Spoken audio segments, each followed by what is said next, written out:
मंत्री जी, आज बैठक हुई मुख्यमंत्री जी और वर्ल्ड बैंक के डेलीगेशन के साथ, क्या कुछ प्रमुख विषय रहे जिन पर चर्चा की गई है और किस तरीके से पर्यावरण को स्वच्छ रखने में ये जो बैठक है आगे कारगर सिद्ध होगी? ये वर्ल्ड बैंक की टीम आज आई और उसमें मुख्यमंत्री जी ने भी शिरकत की और ACS principal secretary, chief principal secretary, हमारे एनवायरनमेंट के सेक्रेटरी, सभी ने इसमें भाग लिया और हरियाणा के कई अधिकारी और थे। वर्ल्ड बैंक का डेलीगेशन था। उन्होंने इस एनसीआर क्षेत्र और हरियाणा, दिल्ली, पंजाब और यूपी का कुछ क्षेत्र में कि पर्यावरण ठीक रहे, इस बारे में विस्तार से चर्चा की कि वर्ल्ड बैंक आपकी क्या मदद कर सकता है। तो एक प्रपोजल है कि हरियाणा को तकरीबन 3650 करोड़ रुपए इस पे 2030 तक वो खर्च करेंगे। उसमें 70% वर्ल्ड बैंक देगा और 30% हरियाणा सरकार लगाएगी और तकरीबन 80-85 करोड़ वो डोनेट करेंगे, डोनेशन लगा लो या मतलब एड लगा लो, ग्रांट देंगे। और इसमें ये योजना है कि जो ये बड़े बड़े शहर हैं जैसे फरीदाबाद है, गुड़गांव है, और आज मुख्यमंत्री जी ने उसमें सोनीपत को भी जोड़ा है कि दिल्ली के नज़दीक है, प्रदूषण वहाँ से भी जाता है कि स्टेट से नहीं, एक जिले से नहीं जाता। तो यहाँ तकरीबन 250 बस, इलेक्ट्रिक की बस चले, उसका पैसा वर्ल्ड बैंक और गवर्नमेंट ऑफ हरियाणा दे। और अभी होगा 750, 500 बस थी तो 150 बस और डाल देंगे, तीनों शहरों में कर देंगे।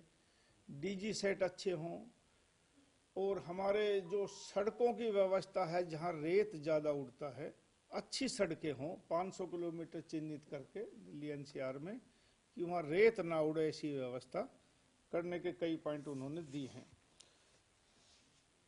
ऐसे ही कि जैसे जैसे हम आहिस्ता आहिस्ता पर्यावरण को ठीक रख सकते हैं, क्योंकि आने वाले समय में आजकल बहुत पर्यावरण बढ़ा, अब 2-4 दिन से तो मात्रा कम हुई है, लेकिन तकरीबन सर्दियों के दिनों में AQI 500 से आसपास रहता, कभी 400, कभी 500, 500 से ऊपर। यदि हम अभी ना जागे और जागरूक नहीं हुए तो आने वाले समय में एनसीआर और आसपास के जिलों में, आसपास के स्टेटों में बहुत बुरा हाल हो जाएगा। इसलिए वर्ल्ड बैंक भी चिंतित है और जिन जिन प्रदेशों में ये आप मोबाइल पे देखते होंगे लाल पूरा डोरा दिखता ऊपर तक, उस पे सभी प्रदेश चिंतित है। और हिंदुस्तान का तकरीबन मैं कहूँ 18-20% इलाका प्रदूषण से युक्त है, तो उसके बारे में सभी लोग चिंतित है। उसके आहिस्ता आहिस्ता योजना बनाई है।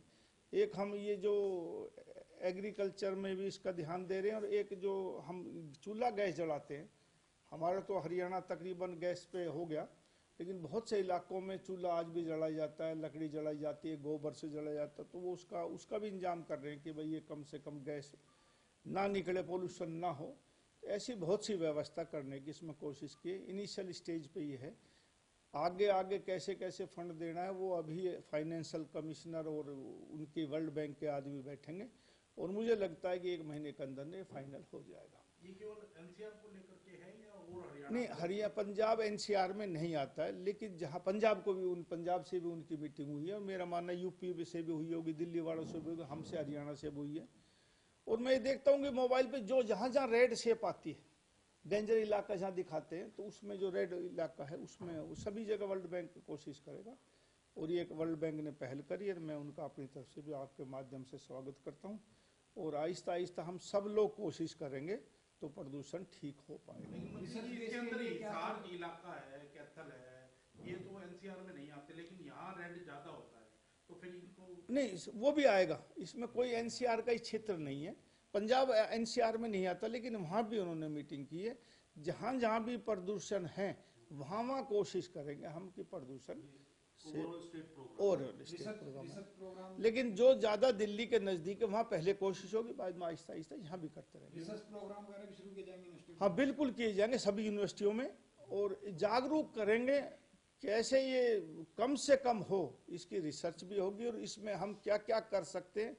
हर आदमी का इन्वॉल्वमेंट हो, हर संस्था का हो। यूनिवर्सिटी में बच्चे पढ़ते हैं, आज से हम उनको सिखाएंगे, बताएंगे, साइंटिस्ट भेजेंगे, तो आहिस्ता आहिस्ता इस पर काम ठीक होगा। पोल्यूशन होता है तो किसानों को या फिर जो पराली जलती है उसको बड़ा मुझे बताएंगे कि उसका भी कोई देखो, आम आदमी, अखबार वाले, मीडिया वाले, आप लोग भी कह देते हो कि पराली का सबसे ज्यादा धुआं है। मैं एज मिनिस्टर ये कह सकता हूँ कि कि 5% से ऊपर पराली का धुआं नहीं है।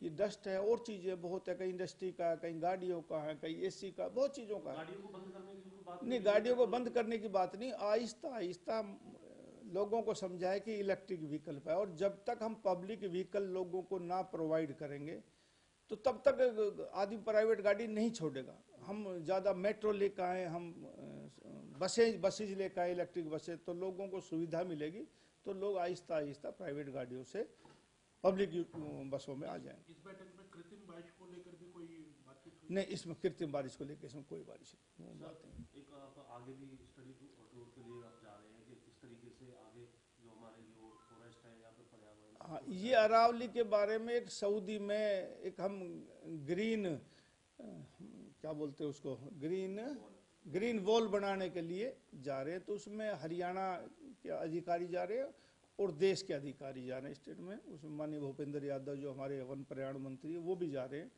और 1 तारीख से 5 तारीख तक सऊदी रियाज में वो एक कॉन्फ्रेंस है यूएन की, तो उसमें हम लोग सब शिरकत करेंगे, और जो नए नए काम मिलेंगे, कैसे हरियाली हो, क्योंकि सऊदी ने बहुत तरक्की की इस मामले में। सऊदी सारा रेगिस्तान था, मैं तो कभी जाके नहीं देखा, पहली बार जा रहा हूँ, लेकिन जब भी हमने यूट्यूब वगैरह पे या सऊदी के बारे में पढ़ा तो सऊदी में कई 1000 किलोमीटर तक रेत ही रेत था, लेकिन आज मैं यूट्यूब पे देखता हूँ तो कई 1000 किलोमीटर उन्होंने हरियाली कर दी। और अपना खनिज पदार्थ खाने का भी सऊदी अब बाहर से नहीं मंगाता, सब कुछ खुद पैदा करता है, तो इतनी जल्दी ऐसा कर दिया तो हरियाणा और हिंदुस्तान क्यों नहीं कर सकता, उस बारे में ये कॉन्फ्रेंस है। जो ग्रीन वॉल है ये कोई पॉइंट टू पॉइंट बनेगी, हरियाणा में भी कोई एरिया है इसका? नहीं, सारा अरावली हमारा हरियाणा में है, ज्यादातर राजस्थान का तो कुछ हिस्सा है, इसके आसपास अरावली में बने, तो उसकी भी एक व्यवस्था हम देख के आएंगे तो करेंगे। सर एक पॉलिटिकल क्वेश्चन है, पूर्व जो वित्त मंत्री थे पी चिदंबरम का कहना है कि ईवीएम के मुकाबले बैलेट से उनका एक्सपीरियंस ज्यादा खराब रहा है, और जबकि कांग्रेस ईवीएम पे सवाल उठाता है। देखो, उसका व्यक्तिगत मामला और कांग्रेस का भी अपना पार्टी का मामला है। जहां जहां विपक्षी दल जीत जाते हैं वहां ईवीएम को कोई शिकायत नहीं करता। अभी अभी रिसेंटली 2 चुनाव, एक महाराष्ट्र में हुआ, एक झारखंड में हुआ।